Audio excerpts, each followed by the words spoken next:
लक्ष्मण जागे अरुण शिखा धुन कान। तो गुरु की सेवा में भी शर्त है, अगर चौथी भगति मम गुण गने करें कपट तजगान। अगर वो भी नहीं है तो अपने घर में एकांत में बैठकर भगवान की भजन करो। अगर थोड़ा पढ़े लिखे हैं तो किसी भी मंत्र पर जिस पर आपका विश्वास है, पांचवी भक्ति है मंत्र का जाप करना। वो भी नहीं हो सकता है तो छप दमशील विरत बहु कर्मा और निरत निरंतर सज्जन धर्मा। सातवीं भक्ति है कि सातों सम मोहि मैं जग देखा, और मुझसे बड़ा कौन है, मोटे संत अधिक कर लेखा। सातवीं भक्ति में संत की परिभाषा दी गई, उनको बड़ा मानिए। और आठवीं भक्ति है कि भगवान के संकीर्तन में, भगवान की कथा में, रामायण भागवत की कथा में ठीक है कि 5-6 लोग जाते हैं, कोई संगीतज्ञ हैं, कोई साउंड वाले हैं, कोई टेंट वाले हैं, बिना पैसे के तो क्यों बातें ना। लेकिन भगवान के दरबार में जो कुछ मिल जाए उसी में संतोष कर लीजिए कि 8 हूँ जथा लाभ संतोषा सपने मुनहि देखय पर दोषा।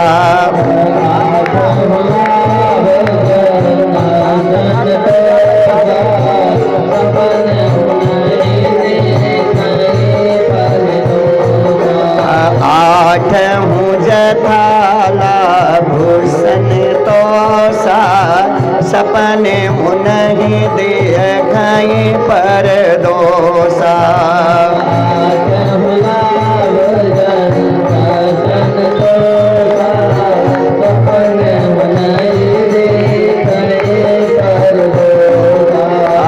नवम सरल सम सन छलहीना मम भरोसा ही हरसन दीना।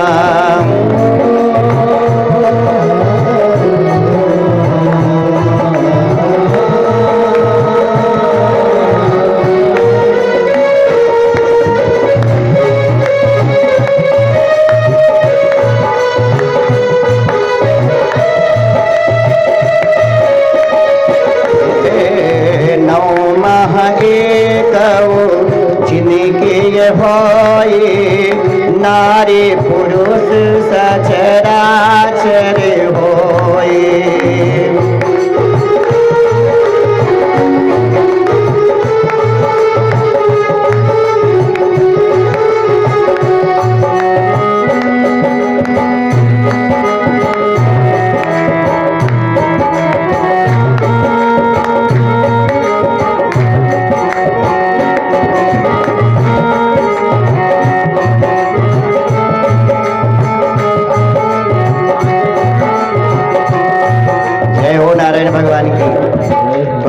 इन 9 प्रकार की भक्ति में 9 भक्त अलग अलग हैं।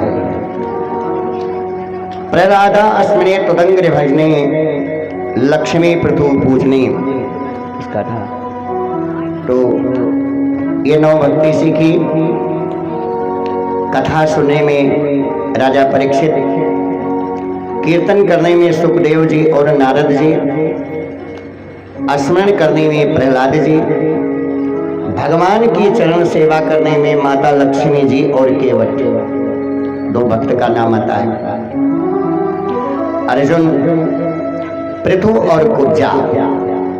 ये अर्चना करने में, वंदन करने में भगवान के अक्रूर जी, और परमात्मा का दास बनने में हनुमान जी, सखा में श्री अर्जुन, आत्मनिवेदन में परमात्मा के राजा बलि और जटायु। ये 9 भक्त अलग हैं। प्रहलाद को उठा करके हिरण्याकश्यप ने फेंक दिया और बोले कि तू ये क्या शिक्षा लिया। गुरुजन बिंदुओं को ठंडने लगे कि आपने मेरे बेटे को क्या पढ़ाया। तो नामते प्रणीतम ना परे प्रणीतम सुतो बधस्य सितवेन्द्र शत्रु नैसर्गिकीयं मतिरसिराजं यक्षं मनुं कदयतास्मै मानः।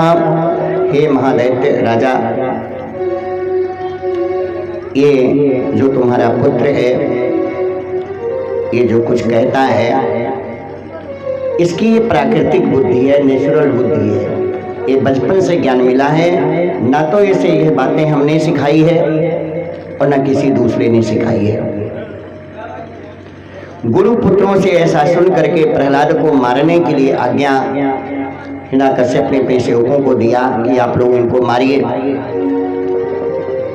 हिरण्यकश्यप के जितने सैनिक हैं अस्त्र शस्त्र से, हथियारों से प्रहलाद को मारते हैं, लेकिन प्रहलाद के ऊपर उसका कोई असर नहीं पड़ता है। जल में डुबो दिया, पानी में, समुद्र में डाल दिया, हाथी से कुचलवा दिया और यहाँ तक कि जहर का प्याला भी हाथ में रख दिया, लेकिन प्रहलाद जी बच गए। आदि गुरु शंकराचार्य ने लिखा है कि न में मृत्यु शंका न में जाति भेदा, पिता नैव में नैव माता न जन्मा। न में मृत्यु शंका न में भेद, पिता नैव में नैव माता न बंधुर न मित्रम गुरु नैव शेषम। चिदानंद रूपा शिवोऽहं शिवोऽहम्।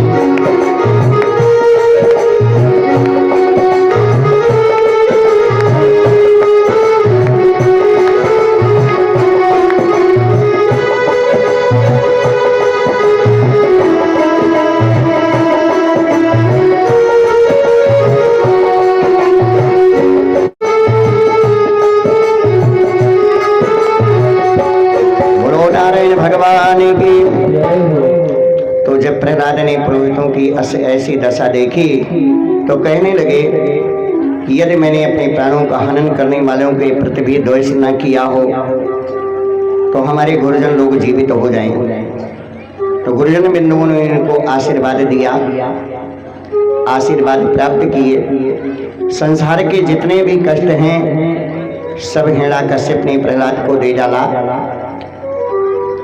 गरुड़ पुराण में लिखा है 16वें अध्याय में, किलोह दारुमयी पाशै पुमान बंधो विमुच्यते। पुत्र दारामयी पाशै पुमान बंधो न मुच्यते। यदि इस जीव को, शरीर को लोहे और काष्ठ के बने पासों से बंद कर दिया जाए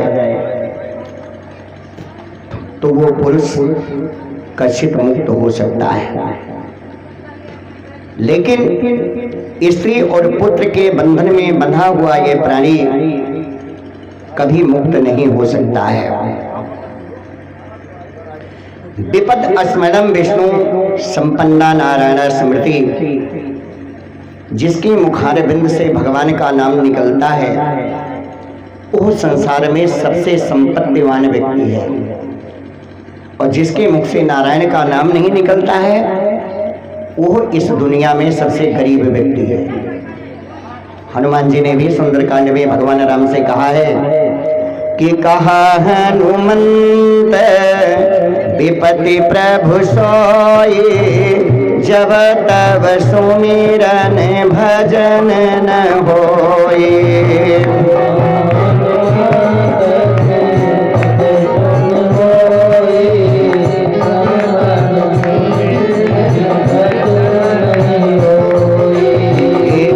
हनुमंत विपति प्रभु सोई, जब तब सुमिरन भजन न होई।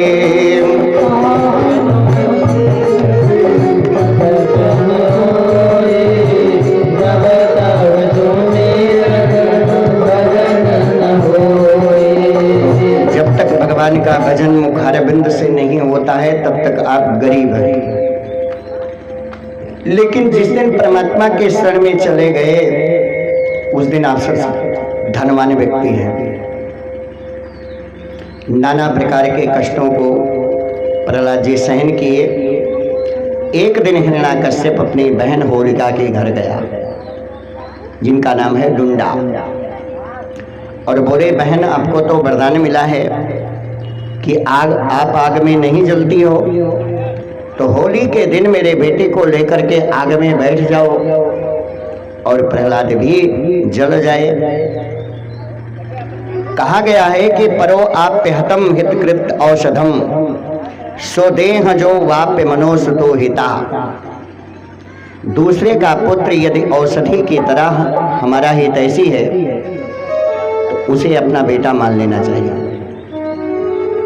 और अपना बेटा यदि हमें कष्ट देने वाला हो तो असाध्य रोग में डॉक्टर एक अंग को काट देते हैं लेकिन पूरी शरीर को बचा लेते हैं। हाथ काट दिए, उंगली काट दिए, पैर काट दिए कि ये व्यक्ति सुरक्षित रहे, तो उसको अलग कर दीजिए। अब होलिका के साथ प्रहलाद जी अग्नि में प्रवेश किए, लेकिन भगवान की कृपा है कि गांव के सभी लोग आंखों से देख रहे हैं कि होली जल रही है, प्रहलाद जल जाएंगे। लेकिन उस होली में भगवान की ऐसी कृपा हुई कि होली और डुंडा दोनों जल गए और प्रहलाद जी बच गए। कि होलिका दहन को देखा तो, होलिका दहन को देखा तो नर नारी खुशी मनाते हैं। होलिका दहन को देखा तो नर नारी खुशी मनाते हैं।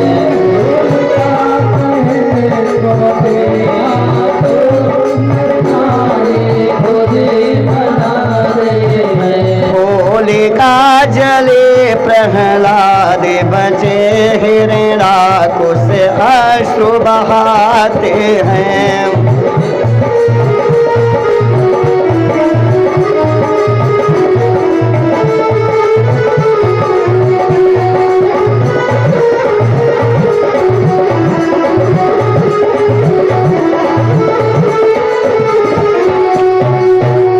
होलिका बची जली और प्रहलाद बच गए तो हिरण्याकश्यप अपनी आंखों से आंसू गिराने लगे।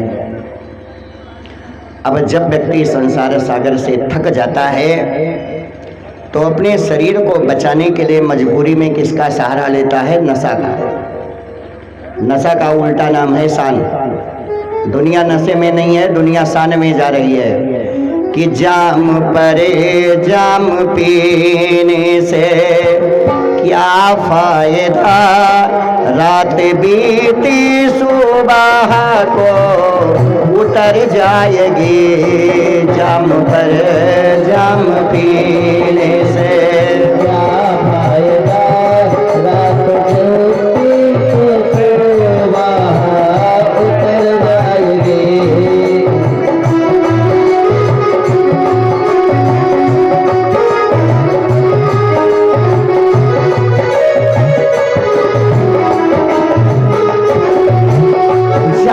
पी लो अगर तुम हरि नाम का, तेरी सारी उमरिया सुधर जाएगी।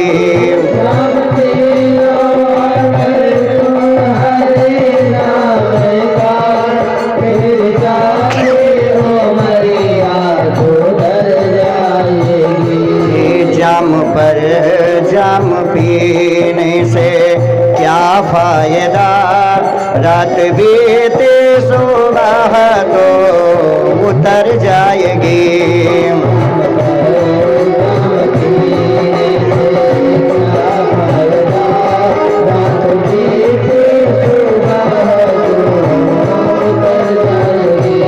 जग में आकर न कुछ तूने अच्छा किया, तेरी सारी उम्र यूं चली जाएगी।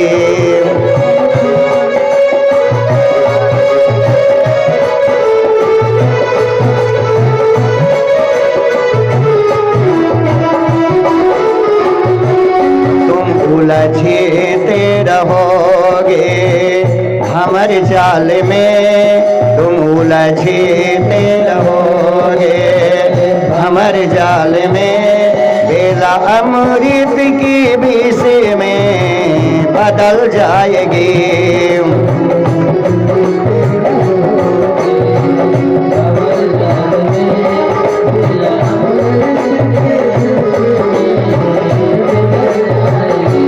जग में आकर न कुछ तूने अच्छा किया, तेरी सारी उम्रें चली जाएगी।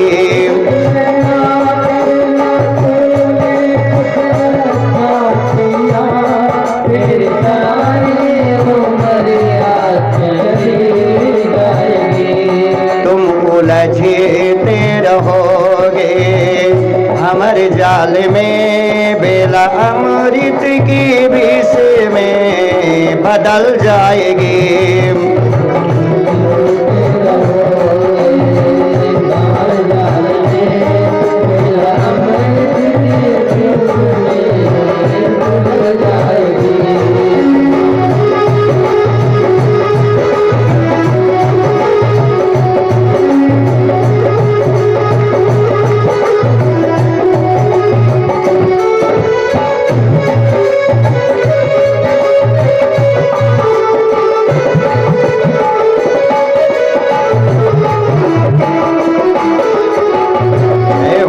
भगवान की।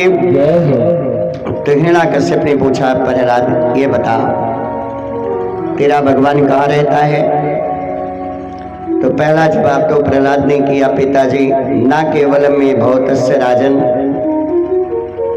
केवल मुझ में ही नहीं, भगवान तो हर व्यापक सर्वत्र समाना है। आप में है, मुझ में है, खंभ में है, तलवार में है, वृक्ष में, अस्तावर, जंगम, दड़ और दीवारों में भी हैं। तो हिरण्याकश्यप इस बात को जानते थे कि भगवान सर्वत्र व्याप्त है, लेकिन आज तक परमात्मा के जितने भी अवतार हुए हैं वो सब सजीव हुए हैं। और मेरा बेटा कह रहा है कि इस खंभे में, निर्जीव में भी परमात्मा है। तो इसका मैं ट्रायल करूं, इसका परीक्षण करूं, और उसी परीक्षण की दृष्टि से एक मुका खींच करके खंभे के ऊपर हिरण्याकश्यप ने मारा कि खंभे के भीतर परमात्मा अगर छुपा है तो कैसा है वो भगवान, और हिम्मत इतनी है नहीं कि प्रकटे बाहर आन। निकलिए परमात्मा।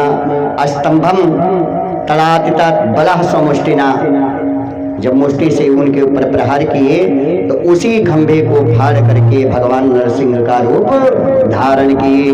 कि नायम वृखोना विनरो विचित्रम अहो किमेत्रान्मृगमृगेन्द्र रूपम। ना भगवान पशु हैं, न मनुष्य हैं, वो एक विचित्र आकृति वाले जीव हैं।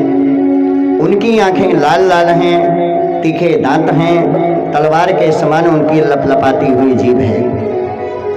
वैसे तो छंदबद्ध करने वाले, कविता को लिखने वाले संसार में बहुत कवि हैं, लेकिन किसी ने लिखा कि सूर्य अनेक फिर कण मागत, पै पद सूर्य को स्वादो कहाँ है। खट ताले मजीरा बजाते फिरें, मीरा मत वारी से चाह कहाँ है। सिया राम कथा कितनों ने लिखी, लेकिन तुलसी जैसी मर्यादा कहाँ है। और नरसिंह बसे सब खंभने में, सभी खंभे में नरसिंह भगवान है। कि नरसिंह बसे सब खंभने में, प्रकटने को प्रहलाद कहाँ। भगवान को प्रकट करने वाले प्रहलाद जी कहाँ हैं? तो नारद जी ने कहा, युधिष्ठिर जब भगवान इस रूप को धारण किए तो ब्रह्मा, रुद्र, यहाँ तक कि सभी देवी देवताओं ने उनकी स्तुति किया। और परमपिता परमेश्वर अपनी गोदी में, हाथ में हिरण्याकश्यप को उठा लिए और लेकर के दरवाजे की ड्योढ़ी पर गए। ड्योढ़ी की गिनती न घर में होती है न दरवाजे की होती है, क्योंकि उसने वरदान मांगा था, न मैं घर में मरूं न बाहर मरूं। चौखट पर भगवान बैठ गए। संध्या को ढील का समय है और अपने नाखूनों से भगवान ने हिरण्याकश्यप का वक्षस्थल फाड़ दिया। उसकी प्राण ज्योति निकल करके गोविंद के चरणों में सन्निहित हो गए। जब सभी देवी देवताओं की स्तुति से भगवान नहीं प्रसन्न हुए तो लक्ष्मी जी प्रहलाद को लेकर के सामने गई। बसंत तिल का छंदों से श्रीमद् भागवत के 7वें स्कंद में प्रहलाद ने भगवान की बड़ी सुंदर स्तुति की है कि ब्रह्मादया सुरगणा मुनयोथ सिद्ध्या शतुगतान मतयो वचसां प्रभावे नरादितिं पुरुगुणरधुना पपीप्रो किम तोष्टुरे महति समे हरिरुग्र जाते। हे प्रभु, आपको ब्रह्मा आदि देवता मुनि सिद्धि चारण गंधर्व लोग नहीं प्रसन्न कर पाए तो मैं तो एक असुर का बालक हूँ, बच्चा हूँ कि मंदे धनाभिजन रूप तपाश्रुतौच तेज प्रभाव बल पौरुष बोधयोगा नाराधना हि भवन्ति परस्य पुंसो भक्त्या तुतोषे भगवान गजयोधि पाया। मैं तो प्रभु ये जानता हूँ कि मन्ने धनाभि जन रूप तपाह। धनाभि का मतलब है धन, सुंदरता, तपस्या, विद्या, तेज बल पौरुष बुद्धि और योगादि के द्वारा परमात्मा की स्तुति के साधन नहीं है। भगवान भक्ति से तो गजेंद्र से प्रसन्न हो गए। गणिका गेद अजामिल ने भगवान को बुला लिया। व्यादस्या चरणम ध्रुवस्य का वयो विद्या गजेंद्रस्य का। व्याध माने बह लिया। ध्रुव 5 साल के बच्चे थे। गजेंद्र के पास क्या विद्या थी। विदुर की कोई जाति नहीं थी। उग्रसेन का कोई पौरुष नहीं था। कुब्जा के पास में कोई सुंदरता नहीं थी। सुदामा के पास कोई धन नहीं था। फिर भी भगवान प्रसन्न हो गए और अपने भक्तों का परमात्मा ने कल्याण कर दिया, सबका उद्धार कर दिया। तो यही भगवान की लीला है और इसीलिए भक्तगण भगवान की विनती करते हैं। यही सद्ग्रंथ कहते हैं, यही सब भक्त गाते हैं। यही सब ग्रंथ कहते हैं, यही सब भक्त गाते हैं।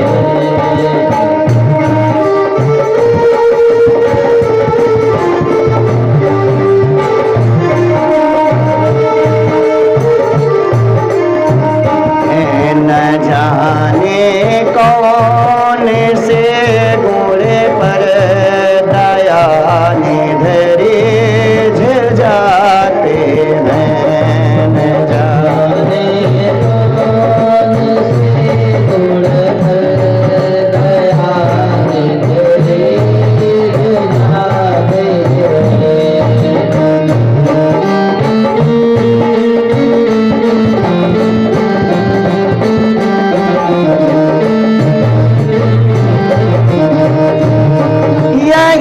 जाते ग्रंथ कहते हैं, यही सब भक्त गाते हैं। यही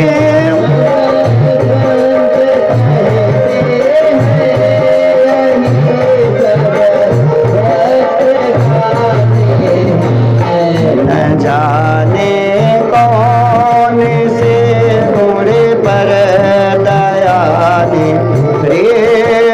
जाते हैं।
शोभाते हैं।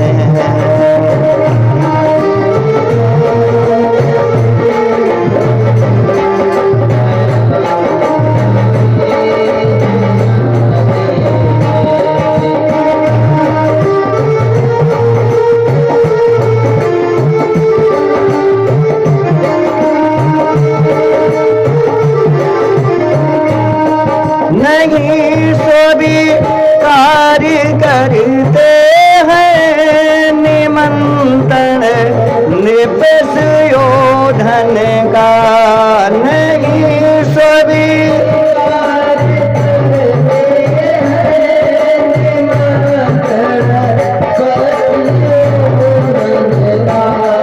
विदुर के घर में आकर के, विदुर के घर में आकर के भोग छिलकों का पाते हैं।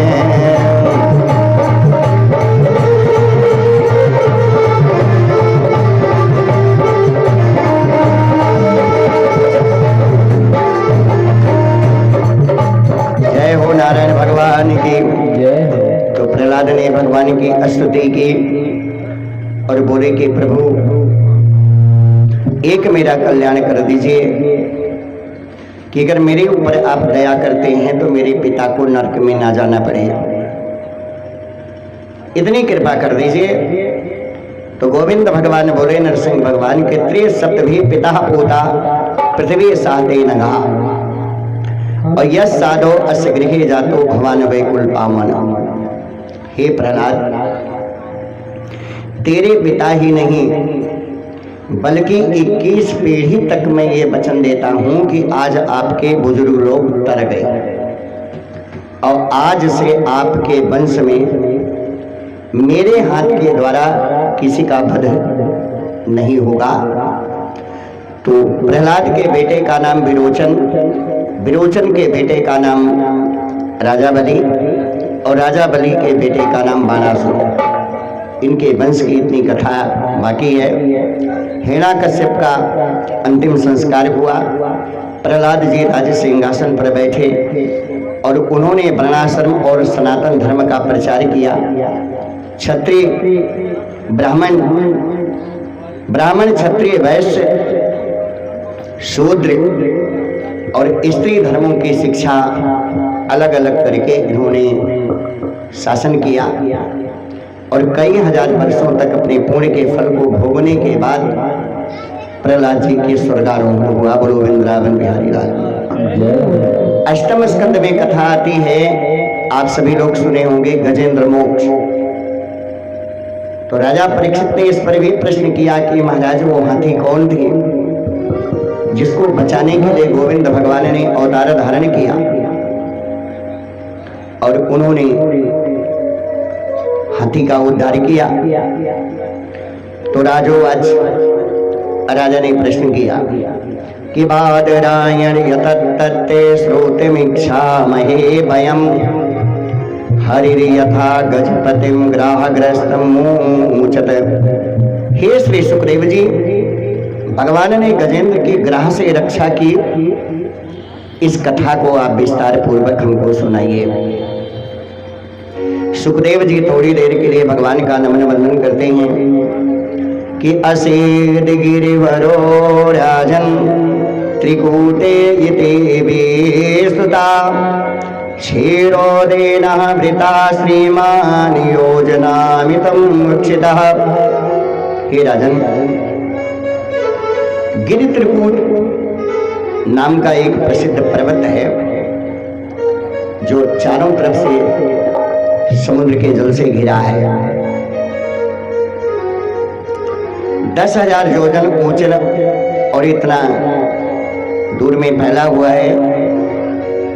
उसके ऊपर 3 शिखर हैं, चोटियां हैं, जिसके ऊपर सोना चांदी और लोहे के बने हैं।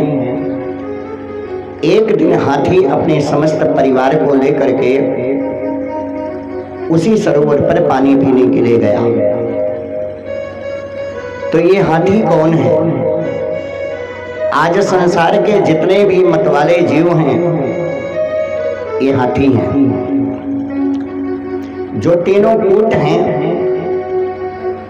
पहला है काम का कूट, दूसरा क्रोध का कूट और तीसरा लोभ का कूट। जो केवल अपने पत्नी और बच्चों में रमण करके जीवन व्यतीत कर रहा है, जिसकी सोच बुद्धि और धन केवल परिवार के सदुपयोग के लिए है, तो वो व्यक्ति कामी है। वृक्ष और लताओं को तोड़ना, दूसरे को दंड देना, वैमनस्य रखना, द्वेष रखना, ये क्रोध का कूट है। तीसरे नंबर पर है कि अपने निवास स्थान और अपनी कुर्सी पर बैठे रहना कि मैं उठ जाऊं तो मेरी कुर्सी कोई ना ले ले। तो इस भावना से अगर शासन सत्ता को चलाना है तो लोभ का कूट है। और यही तीनों गुण हाथी में है।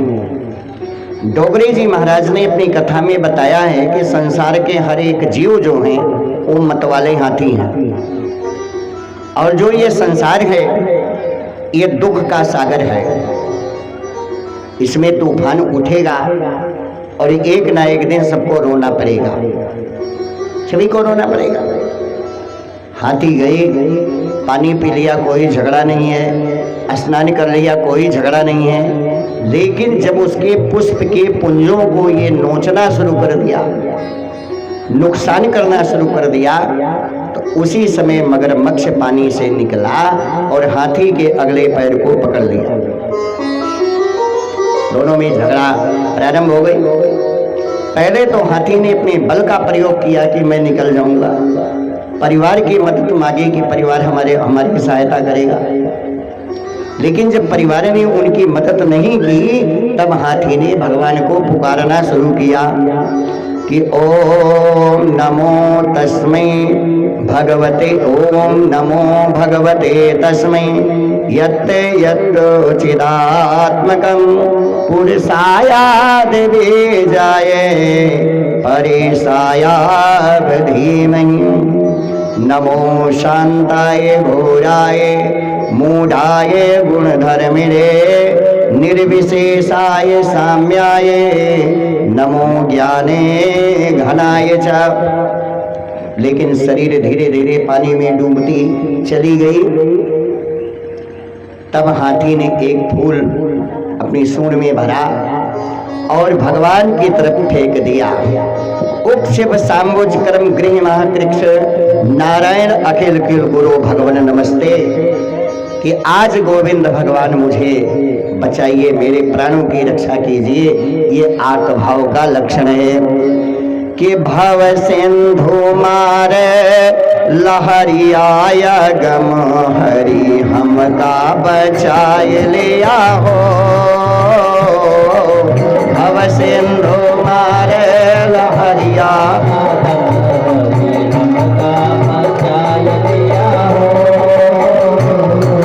भव सिंधु मार लहरियाय गम हरि हमका बचाए लिया हो।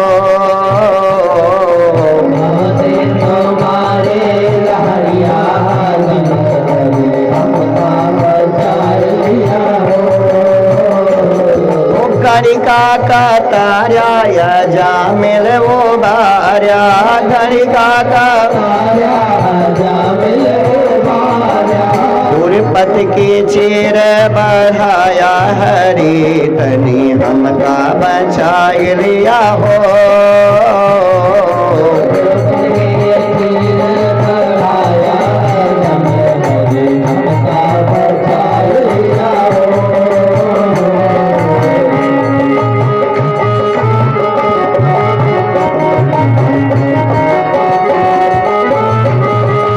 हमका बचाए लिया, हमका बचाए लिया,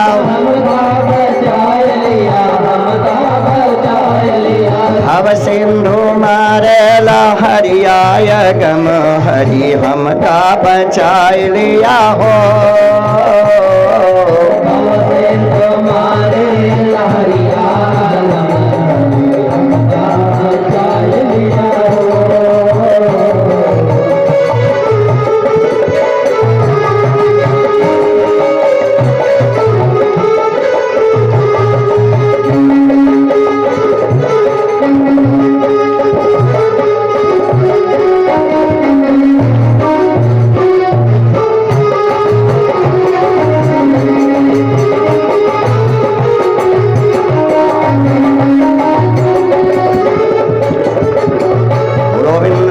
बिहारी लाल की।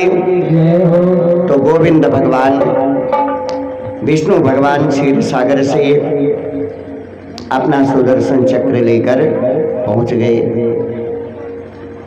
कब पाते हैं? जब मनुष्य की यह बुद्धि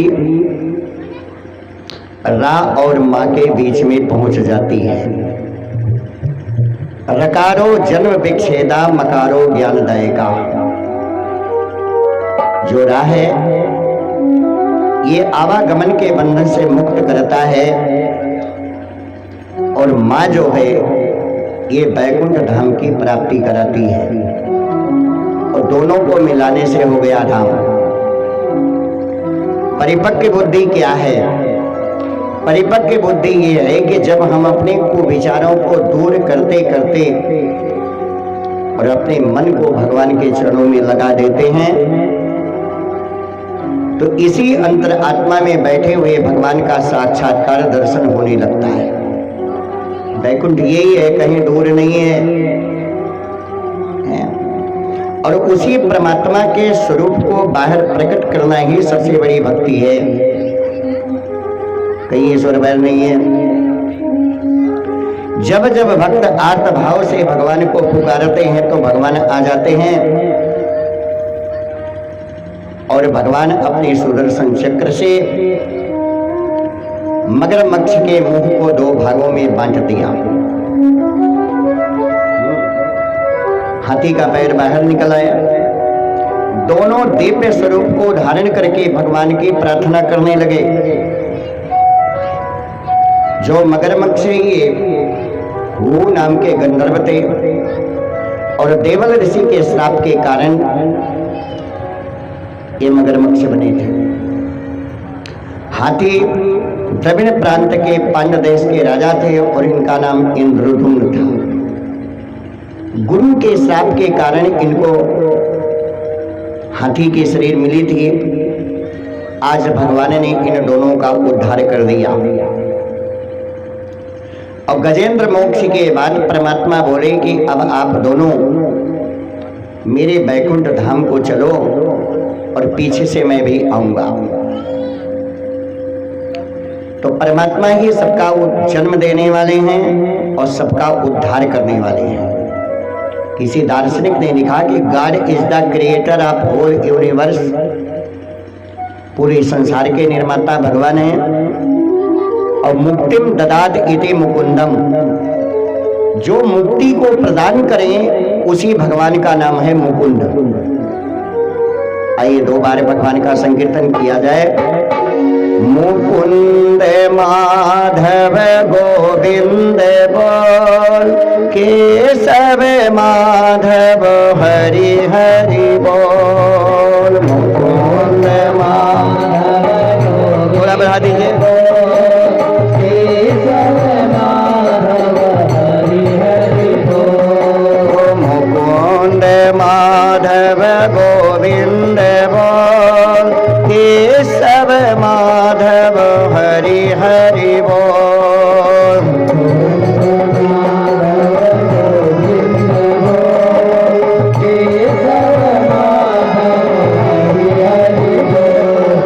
राधा राधा बोल, कृष्ण कृष्ण बोल।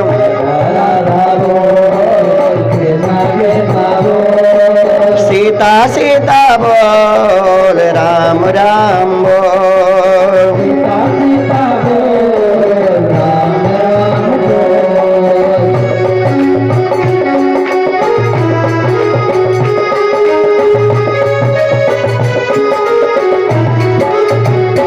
हे मुकुंद माधव गोविंद बोल, केशव माधव हरि हरि बोल।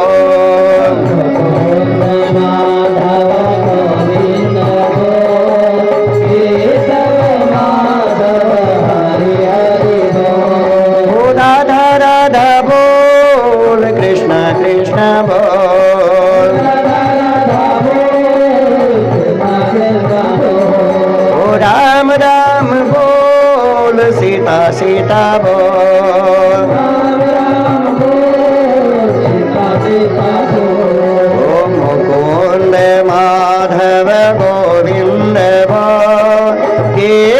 केशव माधव हरि हरि बोल।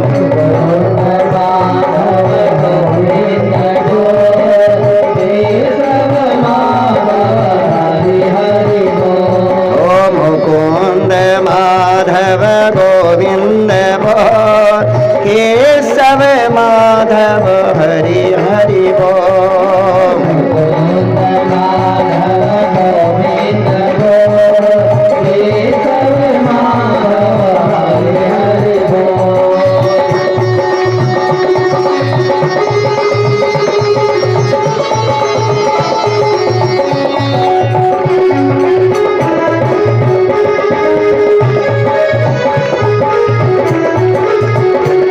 वृंदावन बिहारी लाल की।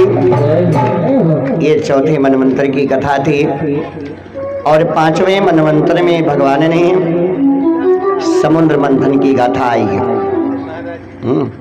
समय कम है। समुद्र मंथन की कथा बड़ी प्रचलित है और सभी लोग जानते हैं। समुद्र मंथन के बाद में परमात्मा ने 14 रत्नों को प्राप्त किया और जिसमें एक रत्न का नाम है अमृत। अमृत का कलश लेकर के धर्मंतर जी प्रकट हुए। भगवान का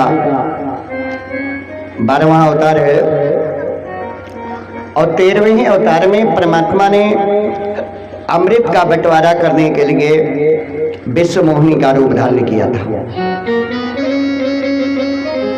अमृत देवताओं को पिलाकर जब भगवान अंतर्ध्यान हो गए तो देवता और असुरों में देवासुर संग्राम छिड़ा, लड़ाई हुई और इस लड़ाई में राजा बलि के, प्रहलाद के जो नाती राजा बलि हैं वो लड़ाई में हार गए। तो उनके सारथी रथ में बिठा करके राजा बलि को घर ले गए। जब राजा बलि को चेतना जागृत हुई, होश में आए, तो अपने सारथी से पूछे कि लड़ाई के मैदान से आप मुझे लेकर वापस क्यों आए? अगर युद्ध में मैं मारा जाता तो मुझे वीर गति की प्राप्ति होती। तो बोले जो मेरा धर्म था मैंने उसका पालन किया।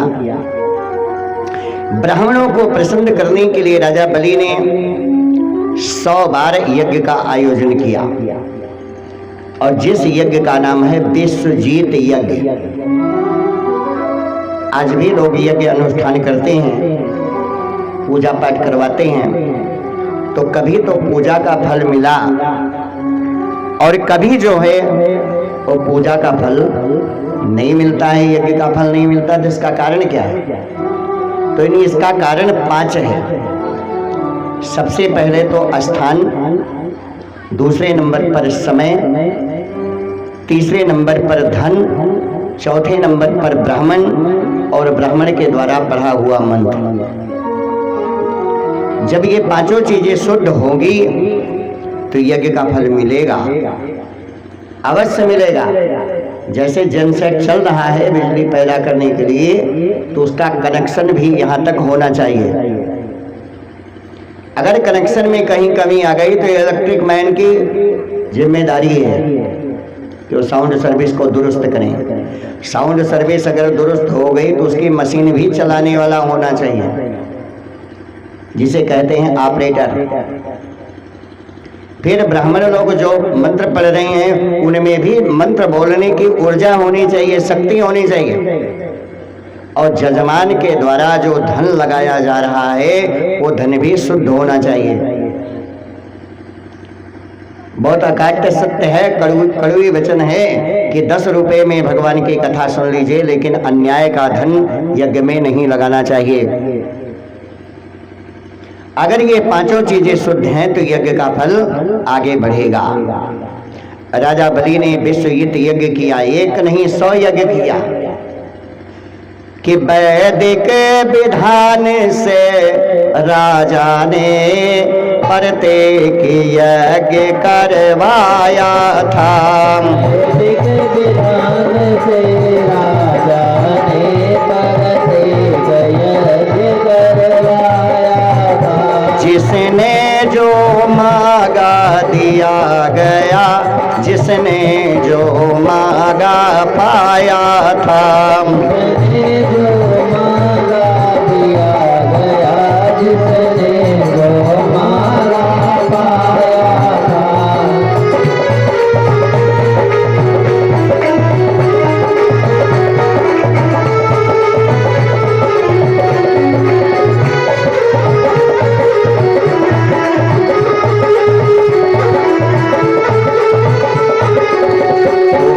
प्रत्येक यज्ञ में उन्होंने गजदान, हेमदान, अश्वदान, स्वर्णदान, अन्नदान, वस्त्रदान, सारे दानों को किया।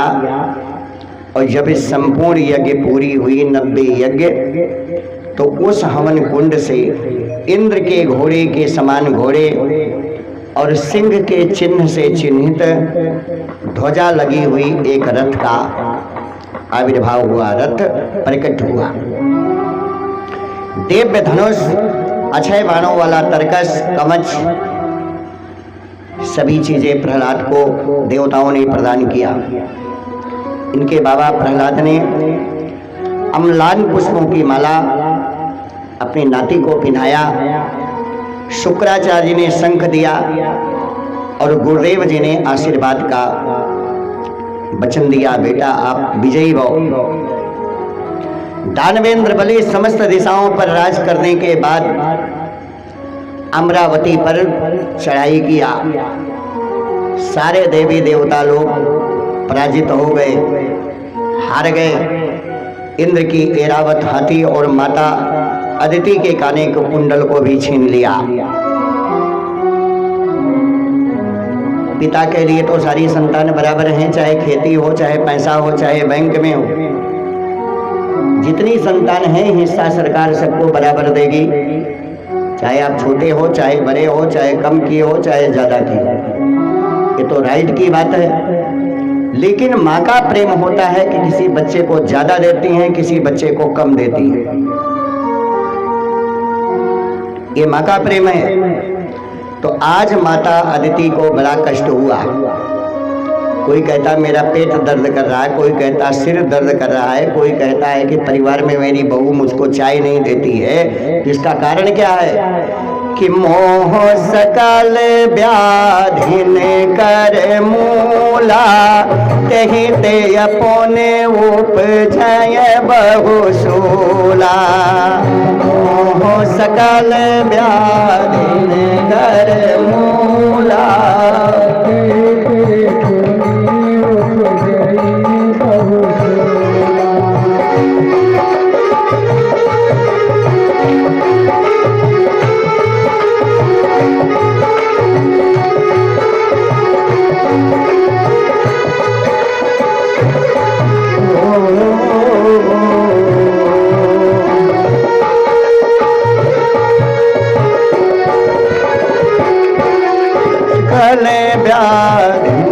करे मूला, कहीं दे अपने उपजय बहुशूला।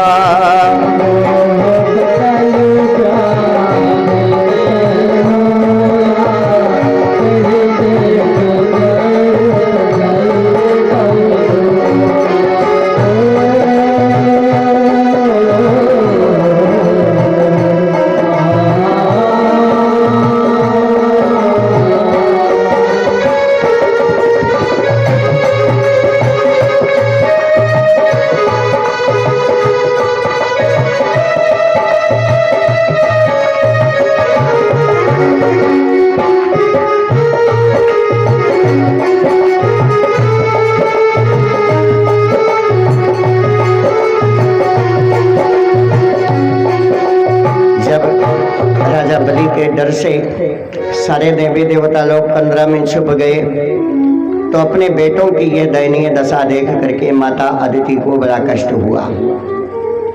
तो एक दिन कश्यप ऋषि जब अपनी पत्नी के पास में गए तो समझ गए कि पत्नी का नाराज होना घर में ये अशुभ का लक्षण है। रामायण की चौपाई है कि कोप भवन सुन सक चौराऊ। राजा दशरथ को जब पता चला कि कैकेयी कोप भवन में है, तो उनका मस्तक चकरा गया कि अब अयोध्या के ऊपर बड़ी मुसीबत आ गई। पत्नी को नाराज नहीं होना चाहिए। बोले देवी नाराज क्यों हो? तो बताई कि मेरे बेटे कष्ट में हैं, तो कहीं कि कोई किसी का ना पुत्र है, ना कोई किसी के माँ है, ना कोई किसी के बाप है। क्वा देहो भौतिको नात्मा क्वाचा आत्मा प्रकृति पराह कस्य में पति पुत्रादा मोह एव ही कारणम। ये संसार की ममता है कि हमारे बाप हैं, हम उनके बेटे हैं, ये पत्नी है, रिश्तेदार है। लेकिन जिस दिन इस शरीर से संबंध छूटेगा, आधे घंटे में संसार सागर से विदाई हो जाएगी। और सबसे पहले बेटवे मूल छुलाए के तहसीलदार को लगे एप्लीकेशन देंगे कि अब दादा का नाव खारिज करा और हमारा नाव दाखिल करा। पत्नी ब्रांच मैनेजर के लगे जाइए, कहिए साहब खेतवा तो कौन निकल नहीं लुबैवा न ध्यान आई, हमारे दवाइयों पैसा न रहे। क्यों नहीं रहेगा? जिस पति से जीवन पर्यंत आपने झूठ बोला और अपने बच्चों को पाला, आज आपको अपने बेटों से विश्वास रूठ गया कि 5 हिस्सा बेटों को लागत, 1 हिस्सा महतारियों को लागत। क्या कानून बन गया, चलिए ठीक है, कुछ बच्चे भी हैं नहीं मान रहे हैं, लेकिन माँ की ममता होती है संतान पर बराबर। माँ रोने लगी तो बोले देवी ये भौतिक शरीर है और प्रकृति से परे आत्मा है। आत्मा का संबंध सिर्फ परमात्मा से है कि जब हंसा अकेला उड़े जाएगा तो खाली पिंजरा पड़ा रहे जाएगा। जब हंसा अकेला उड़े जाएगा, खाली पिंजरा पड़ा रहे जाएगा।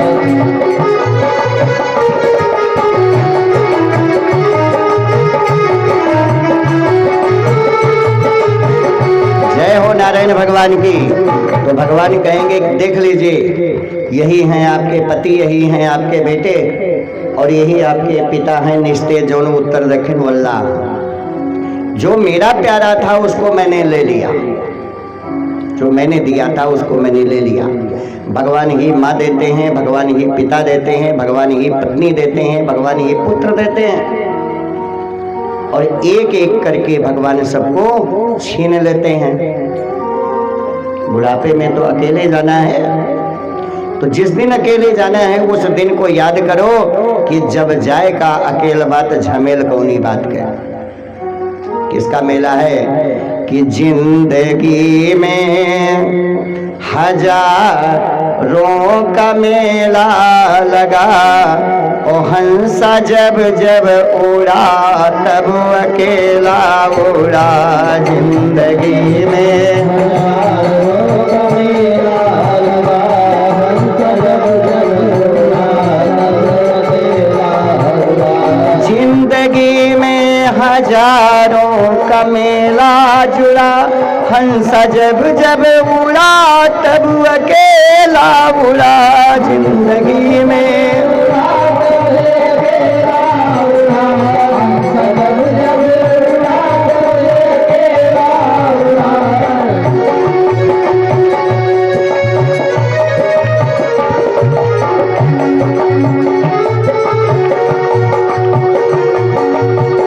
नाव राजा रहे नाव रानी रही, सिर्फ कहने को केवल कहानी रही।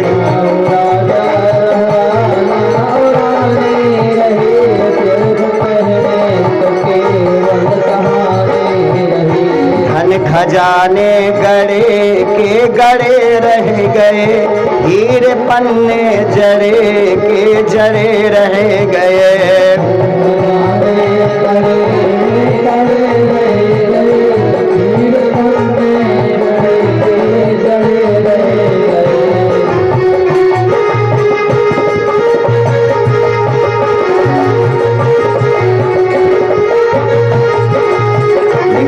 जन्म दिया भगवान ने तेरे को नंगे बदन दिया, ठीक, चाहे बेटी का जन्म हो और चाहे पुरुष का जन्म हो। इनको अभी 5,000 का कपड़ा दे दीजिए, इससे संतुष्ट नहीं है, तो कहिए 7,000 वाला चाहिए। 7,000 वाले कहिए नहीं 10,000 दिया तो और कपड़ा खरीदे। लेकिन याद रखिए जब विदाई होगी तो यक्को कपड़ा कामे न आए, हुए 5.5 मीटर उजर का कपड़ा आए, कंडिम लुकुआवा रहे और पहना करके संसार सागर से विदाई होगी। और वो भी आग पर शरीर जब चढ़ाई जाती है तो वो भी कपड़ा जल जाता है। तो जैसे हम भगवान के यहाँ से आए थे वैसे परमात्मा के पास जाना है, रुकना किसी को नहीं है। तो किस लिए देवी तुम चिंता करती हो कि मेरे बेटे हैं, मेरे पुत्र हैं, मेरे पति हैं? हाँ, राजा बलि की बात रह गई तो राजा बलि ब्राह्मणों के आशीर्वाद से चारों तरफ से सुरक्षित है। अगर उनके साथ कोई छल कर सकता है तो ब्राह्मण ही छल करेगा और कोई साधारण ब्राह्मण नहीं। तो देवी अगर तुम्हें ये पुत्र चाहिए तो आप परम पिता परमेश्वर का व्रत करो, जिसे कहते हैं हरितोषक व्रत। यदा हते प्रवक्ष्यामि व्रतम केशव तोषणम। जिस व्रत से गोविंद भगवान प्रसन्न होते हैं उस व्रत को आप फागुन शुक्ल पक्ष की प्रतिपदा से द्वादशी तक 12 दिन तक नवरात्रि की तरह भूखी रहिए। 12 क्षेत्र की मिट्टी से स्नान कीजिए और गोविंद भगवान का स्मरण कीजिए कि नमस्तुभ्यं भगवते पुरुषाय महीयसे सर्वभूतो निवासाय वासुदेवाय साक्षिणे नमो व्यक्ताय सूक्ष्माय परधाने पुरुषाय च चतुर्विशद गुणज्ञाय गुण संख्यान हेतवे कि गोविंद चले आओ गोपाल चले आओ।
अदिति ने अपने पति को गुरु माना और ये शिक्षा लेकर के 12 दिनों तक पयोव्रत का पालन किया। जब त्रयोदशी का समय आया तो दूध की बनी चरू पकाई, भगवान को